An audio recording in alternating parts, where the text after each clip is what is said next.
Walang magawa si Lorena kung hindi magdasal at maghintay sa balita ng mga otoridad. Kasama ang kanyang kapatid at hipag sa mga natabunan ng gumuhong ginagawang hotel sa Angeles City, Pampanga. Nagtitinda kasi ang mag-asawa malapit sa gumuhong ginagawang gusali. Kanina pa po kami alas 2 dito, wala pa po kami nalalaman. Hindi pa po namin na alam kung ano nangyari sa kanila. Kasi po, nag-mic daw po sila, walang nagre-response. Kwento sa kanila ng kakilaran na nakaligtas mula sa guho, natutulog ang mag-asawa sa kanilang tindahan kaya posibleng hindi sila agad nakatakbo.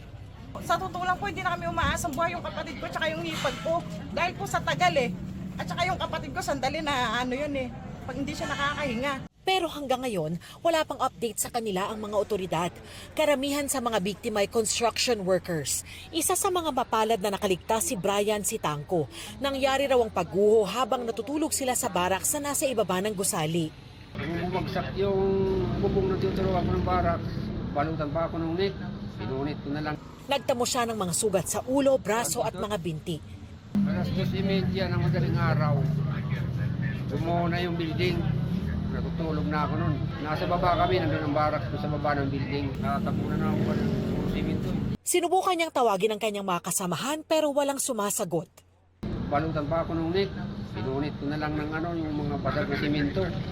Para makalusot lang ako. Kasi nahirapan ako uminak. Pakalabas to, ano na yung building. Buo na. Bukod sa kanyang mga kasamahan ay naroon din daw sa baraks ang kanika nilang mga asawa at anak. Kasama sa mga naiwan sa guho ang kanyang pinsan na si Roberto Sabili at anak niyang 17 years old na binata. Ibinahagi rin ni Christy na nagtitinda ng barbecue sa ibang bahagi ng gusali ang kanyang karanasan. Lumanik po siya ng malakas. Tumakbo na kami, tapos sinila ako nung barangay na naka-duty dyan. Nabigla rin ako. Akala po namin doon. Dahil sa pagguho, nagtamo siya ng mga sugat at pasa sa katawan matapos matamaan ng mga kable at mga bato. Tinamaan ka pala. Opo, ang dami. Anong tumama sa iyo? Mga kable, tapos yung mga buhangin at saka bato. Sinong humila sa iyo?